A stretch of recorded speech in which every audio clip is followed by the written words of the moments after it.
TSM6 news కి స్వాగతం.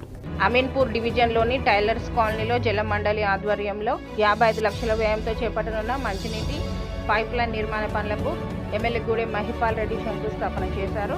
ఈ సందర్భంగా ఎమ్మెల్యే మాట్లాడుతూ ప్రజలకు తాగునీటి సమస్య శాశ్వతంగా పరిష్కారం అయ్యేలా మౌలిక సదుపాయాల అభివృద్ధికి అత్యంత ప్రాధాన్యత ఇస్తున్నామని తెలిపారు. శరవేగంగా అభివృద్ధి చెందుతున్న అమీన్పూర్ ప్రాంతంలో పెరుగుతున్న జనాభా అవసరాలకు అనుగుణంగా తాగునీటి సరఫరాను మరింత బలోపేతం చేయడానికి నూతన పైప్లైన్ నిర్మాణ పనులు చేపడుతున్నట్లు తెలియజేశారు. ఈ కార్యక్రమంలో అమీన్పూర్ మున్సిపల్ మాజీ చైర్మన్ తుమ్మల పాండురంగారెడ్డి, మాజీ ఎంపీపీ దేవానందం, మాజీ ZPTC Sudhakar Reddy, Jalamandali GM Srinivas Reddy, DGM Shiva, AE Srikanth Reddy, senior నాయకులు ఉపేందర్ రెడ్డి, జగదీష్, గోపాల్, రాములు, చంద్రశేఖర్, రాజు, బలరాజు, స్థానిక నాయకులు, కాలనీ ప్రతినిధులు, బీఆర్ఎస్ పార్టీ కార్యకర్తలు పాల్గొన్నారు. నమస్కారం.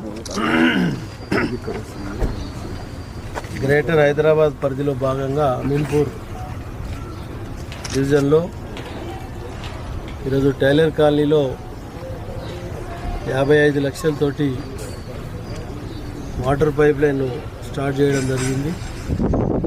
ఈ కార్యక్రమంలో మాజీ మున్సిపల్ చైర్మన్ మన పాండురంగారెడ్డి గారు, కౌన్సిలర్లు, కాలనీ వాసులు, పత్రికా సోదరులు అందరికీ ధన్యవాదాలు.